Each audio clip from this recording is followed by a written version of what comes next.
warahmatullahi wabarakatuh. Izin dokter, perkenalkan saya Sania Wayuniar Baderan.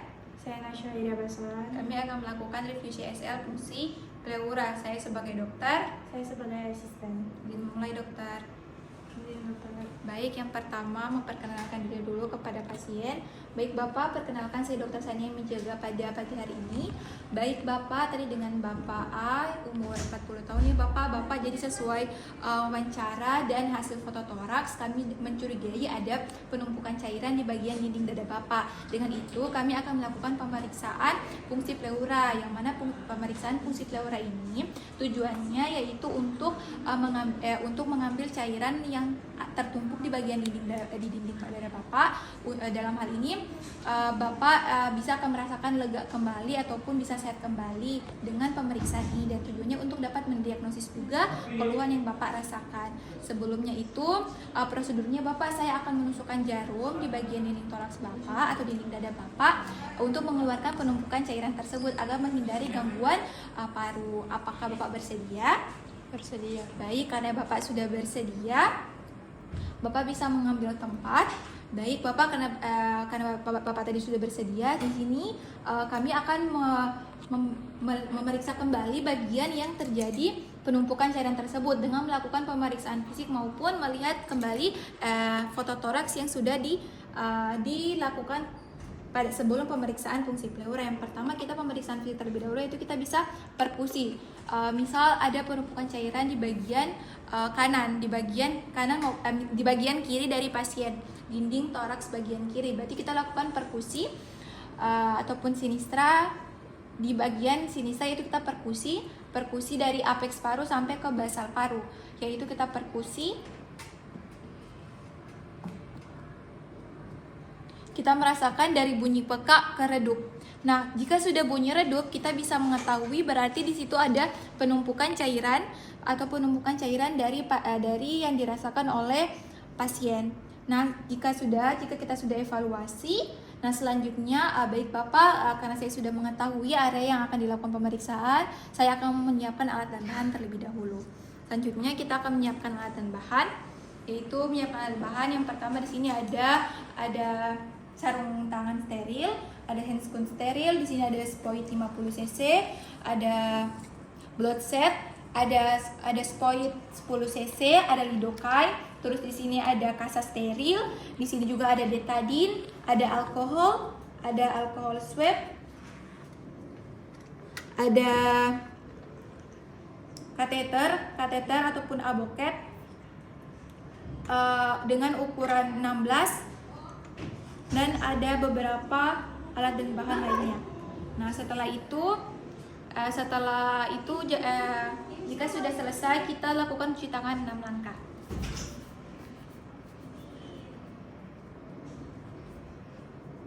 Jika sudah cuci tangan 6 langkah, kita menggunakan handscoon.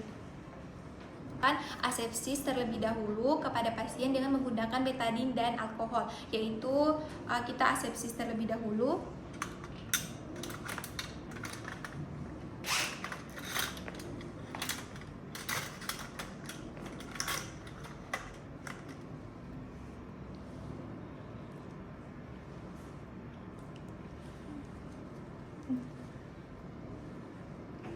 Kita pertama asepsis dengan betadine terlebih dahulu, dengan mengarahkan dari arah dalam keluar. Nah, setelah ditaruh betadine, selanjutnya kita menggunakan alkohol, sama seperti tadi, dari arah dalam keluar.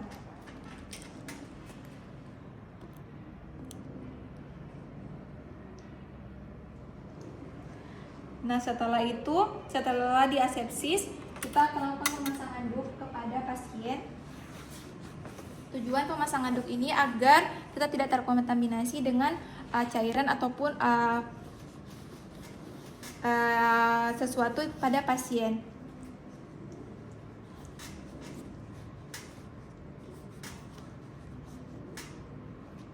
Baik, jika sudah, selanjutnya kita akan melakukan anestesi lokal dengan menusukkan jarum di daerah dinding toraks dengan jarum yang telah diberikan lidocaine dengan 2-4 cc.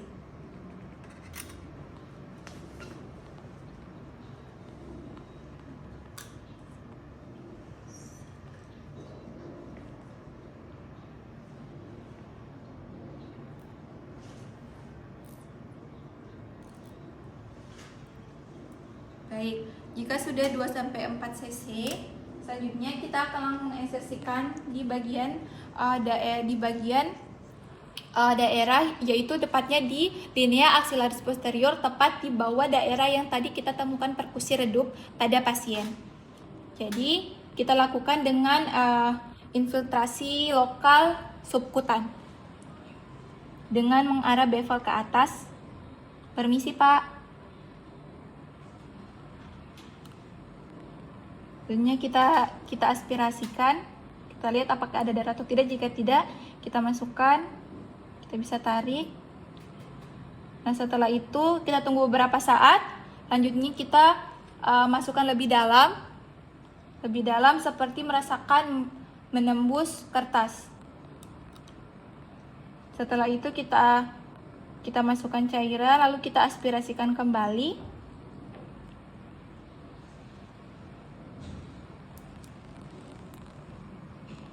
Jika sudah kita aspirasikan kembali, kita ambil kasa untuk kita tahan. Setelah itu kita cabut kembali spuit.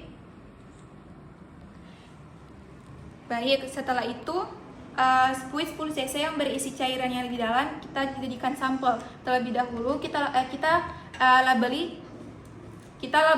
harus melabel spuit 10 cc sebagai identitas dari pasien agar tidak tertukar dengan pasien lain. Ini kita bawa ke laboratorium untuk dijadikan sebagai sampel. Nah, selanjutnya kita akan merakit spuit 50 cc, 3-way dan blood set. Jadi yang pertama kita akan hubungkan terlebih dahulu. Kita hubungkan spuit 50 cc dan blood set. Nah, blood set ini tujuannya kita akan sebagai tempat saluran yang akan kita taruh di wadah untuk menampung cairan dari pasien. Nah, jika sudah dirakit, selanjutnya kita mengambil aboket ataupun kateter ukuran 16. Kita akan menusukkan di bagian yang sudah kita sudah lakukan anestesi tadi maupun daerah yang sudah kita ambil sampel cairan, yaitu dengan bevel mengarah ke atas. Permisi Bapak, kita tusukkan seperti tadi, merasakan seperti menembus kertas. Nah, setelah sudah masuk, kita tarik jarum. Kita bisa merasakan ada cairan yang akan keluar. Kita bisa menahan dengan ibu jari. Selanjutnya, kita hubungkan dengan 3-way yang sudah kita rakit tadi dengan spuit maupun blood set.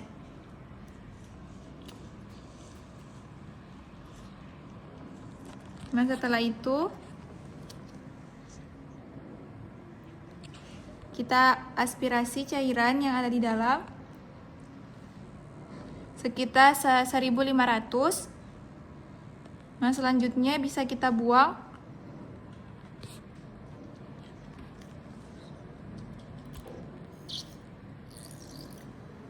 Mungkin bisa dilihat di wadah. Nah, setelah itu, pada saat kita melakukan pemeriksaan, kita juga harus mengevaluasi kondisi dari pasien. Apakah pasien merasakan gelisah, kesakitan, ataupun tidak. Jika pasien merasakan gelisah ataupun sakit, kita harus melakukan pemeriksaan di besok hari agar mengurangi gelisah ataupun sakit dari pasien itu sendiri. Nah, jika sudah selesai, kita lakukan evaluasi lagi. Setelah selesai, kita evaluasi kateter dan dicabut.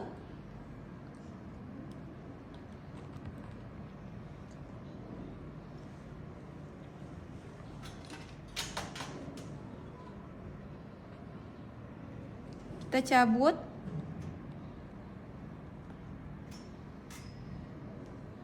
Dan luka bekasnya kita tutup dengan kasa steril. Nah, selanjutnya kita membereskan kembali alat-alat.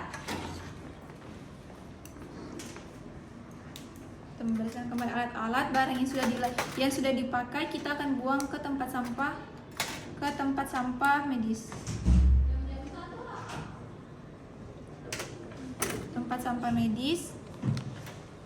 Nah, setelah itu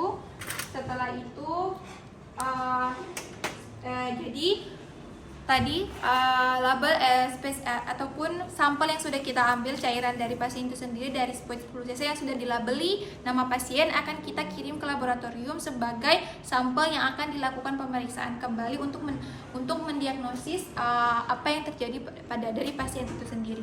Nah, selanjutnya lepaskan sarung tangan.